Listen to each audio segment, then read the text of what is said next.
All links in the video description. To install the plugin, go to Plugins and click on Add New. Search for reSmush.it. Click on Install Now. And then click on Activate. To access the settings, go to Media and click on reSmush.it.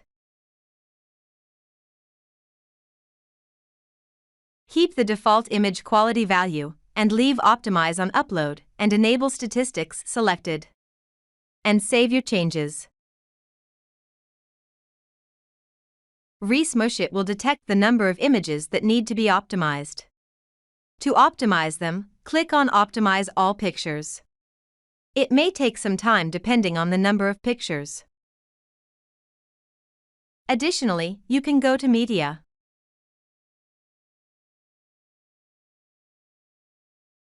change the media view. And on the right, you have the option to optimize images individually. Don't forget to leave a comment and subscribe.